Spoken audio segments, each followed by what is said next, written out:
This video is for entertainment purposes only. I'm not responsible for any damage if you follow these instructions. Welcome viewers to the video on replacing damaged tensioner parts on a Grizzly G0555 Ultimate 14-inch bandsaw. The very first thing you want to do is disconnect it from power. It's the only wise thing to do. The previous owner tightened this so much that the knob broke off, and then proceeded to drill holes in to allow him to insert something to force it to turn. Unfortunately, you're not supposed to put that much tension on it, and the bolts stripped. Now normally there's a nut holding this piece in down under here. The nut goes right under this spring with this red indicator washer in between. Since so much force was applied to this, I'm just going to assume that these both are bad as well, because as you can see, this thread is stripped. I mean, it's gone. So when I managed to get it off, I was going to put it back on again, and these bars are bent. So we're going to be replacing these bars, this, which took me about a half hour to get out, which I didn't do on camera, and I apologize for that. And that's it. I have the new parts in a box over here. And here are the parts I ordered. Right here are the item numbers. So if you're trying to go cheap on this, you just need the square nut and the 7-inch thread assembly. I ordered the lower collar and the upper collar just because I was afraid those might be stripped too. And the only way to get them off would have been with an angle grinder, and just didn't want to waste our time. And support plates. I ordered 4, but I'll get to that later. And here are the new parts next to the old parts. I'm going to be reusing the 2 washers because washers frankly really don't go bad. And I'm going to have to reuse the set screws in these and put them into here. But first, let's get these on. To remove these nuts and the bolt behind it, you're going to need a 1/2-inch driver and an adjustable wrench, or the proper sized wrench. I didn't have it, so I went with the adjustable.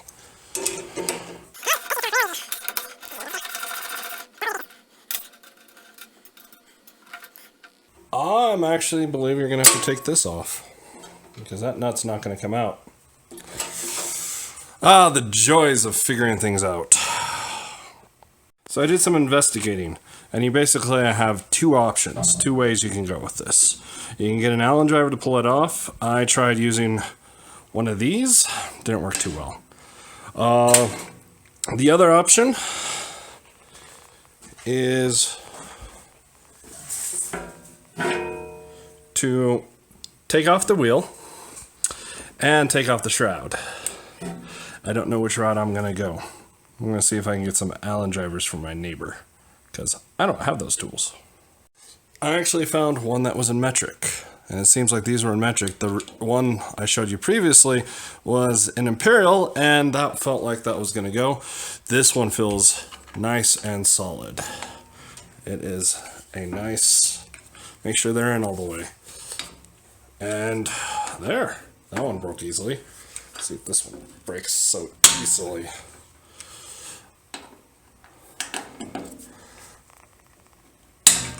And that's broken.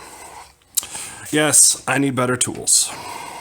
I'd much rather have done this with a socket. So,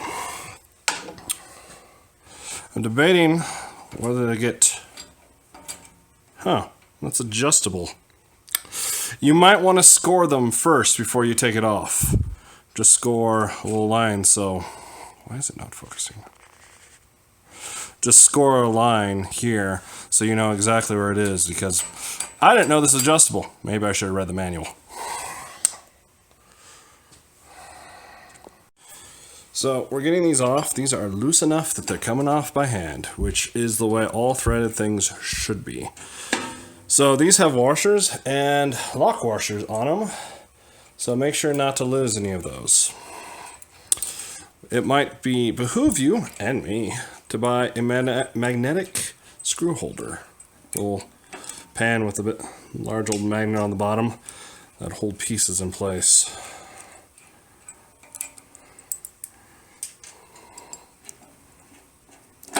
So, actually, I did not need to take... Crap, I lost something. There's no need to take this one off. I should have thought that through. I did not. So now, to doing this part again. Taking off both these nuts. Use a 1/2 inch. I was checking metric. 1/2 inch is the best fit on these. So, get your adjustable wrench nice and tight.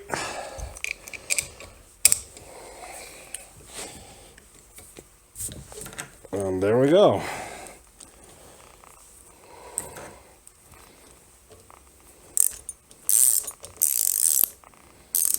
Now this is tricky because it's a lot of pieces.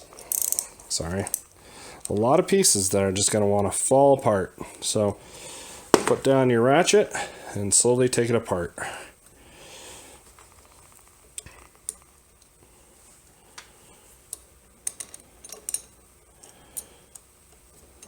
So you got the bolt, 2 washers, a nut, and this, I guess it's called a bushing. And ta-da! And then for the back piece, it's already untightened. And then carefully pull those off. The bushing's not going to fall away, but the pieces will. So now you have the bad bent pieces out. I mean, take a look how bent those are. Now, to put on the replacements. I got 4 of them. The reason being is when I was reading about this particular problem online, the people were complaining about the tensioner breaking on them. So one of the solutions that they said Grizzly said over the phone was to double up the bars. You would still have the issue of stripped threads, but these things are so cheap that there's no reason not to double them up. And there's enough room on here.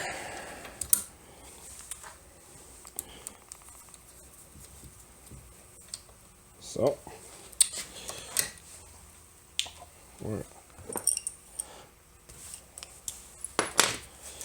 and now you just reassemble. Whoops. Keep in mind, you don't want these too tight because this actually has to move somewhat freely. And it has a rubber or a plastic nut there, which makes it so it's a non-moving one, if you know what I mean. So this is not going to fall off because it has that plastic grommet in there, or whatever they call it. And then, ta-da! This one you can put as tight as you want since it's not going to rotate. Apparently that's steel. And these bumps need to be in the upward position.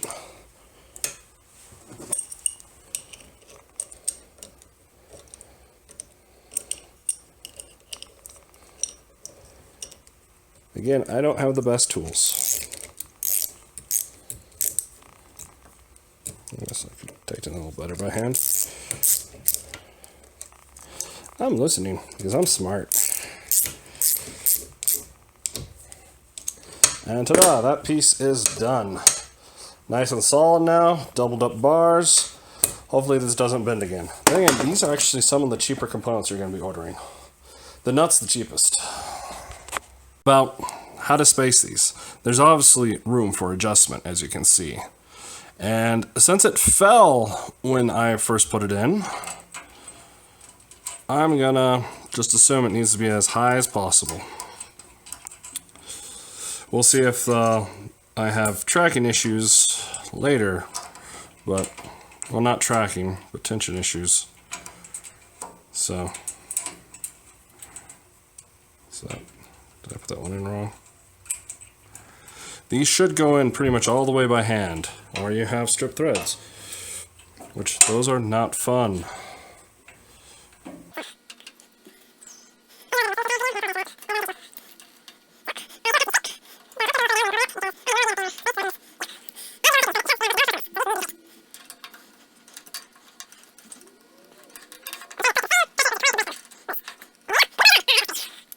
Now the next step is to put the new pretty bolt in. Now to remove the old one, as I said, there is a nut that lives up inside. Come on.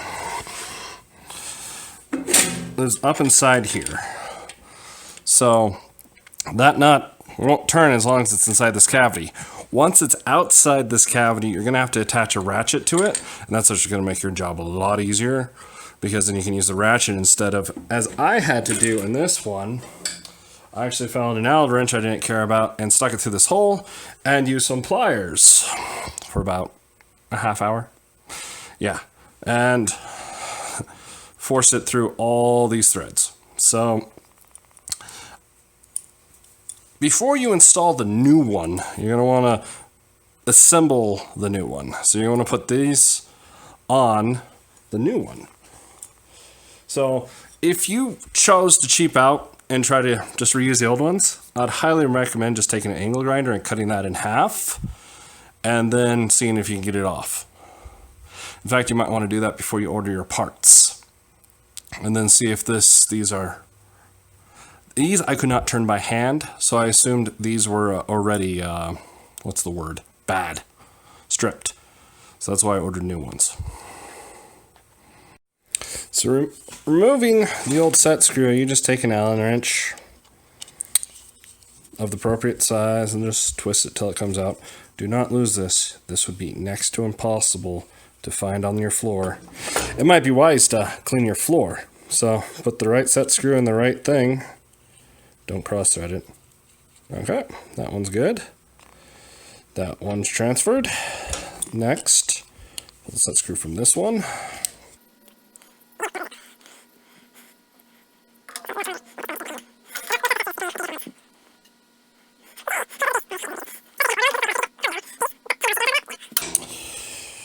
And then assembling the rod. So this is how the old piece is. So the big piece goes in top with its set screw on top. So this way. Well, that's much easier to spin than the old one. And for example, no set screw, nothing.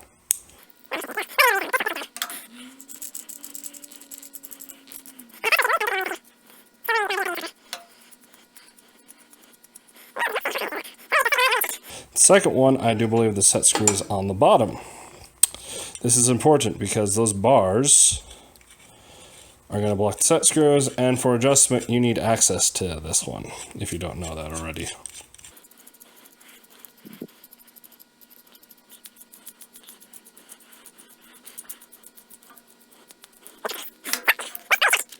So the picture in the instructions shows that there's enough space there that it looks like the bar should almost fit in between them. And if you look very closely, there's threads on top. So it looks like about a ½ inch on top and a ½ inch between. What I'm doing is I'm just spacing it about that, because that looks to about match the instructions. So there's thread on top, there's space in between, and next we need to put the nut on the bottom. Don't forget to put these washers back where they belong. This plastic one goes right on the bottom of, well, goes on top of this nut, and this one goes right above here. The washer goes right there, which actually looks beat up too.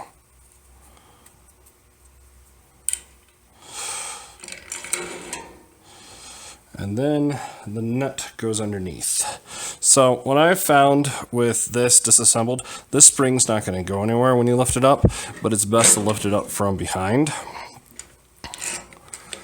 And that way you can... why do you always need 3 hands? So instead of asking for help to have someone hold up the wheel, I got to roll paper towels to hold it up. It's the perfect height. So back to putting that nut spring on. Now that I have 2 hands, this will be a lot easier. You can also raise the bolt a bit to get yourself some... I don't know if it's called a bolt,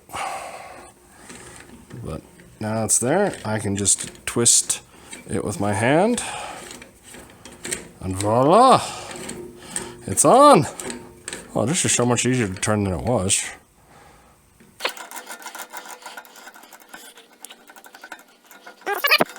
Oh, snap. Before you do any of this, set these set screws. I just did not, and I failed. Oh, no.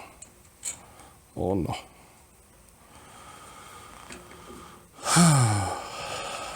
Be right back. Okay, I managed to fix my mistake, so make sure to set these set screws so this doesn't rotate. You probably were just watching and screaming at me. Sorry about that. And these really need to be super tight. I mean, tight enough that they don't vibrate out, but the whole point of these is to prevent this from spinning. You don't want to crush the thread. I mean, you want this to be able to spin freely because the instructions call for you to do that when changing belts. And there we go. Back to tightening that nut.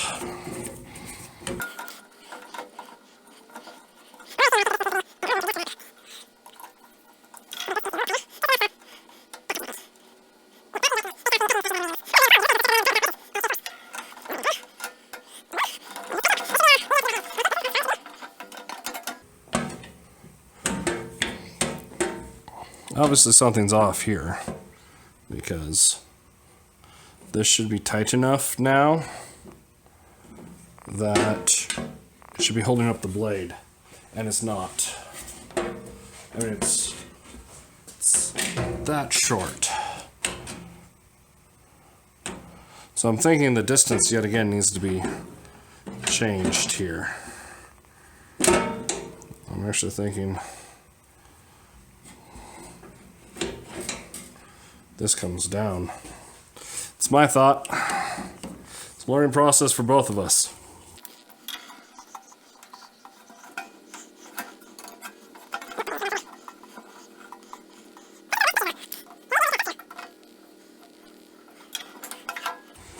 I have a feeling these need to be changed. So I'm going to push those as far up as possible.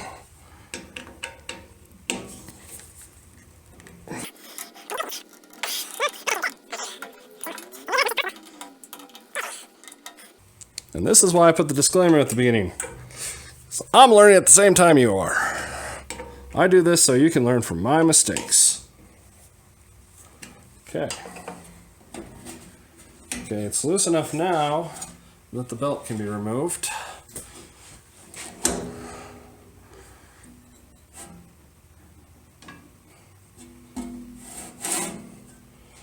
The tension, of course, needs to be set. Or the, whatever this thing's called.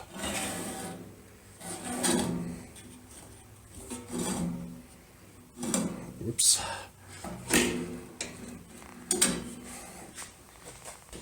I believe this now is too low, because I can't get that belt off now. So I guess that's what all these adjustments are for.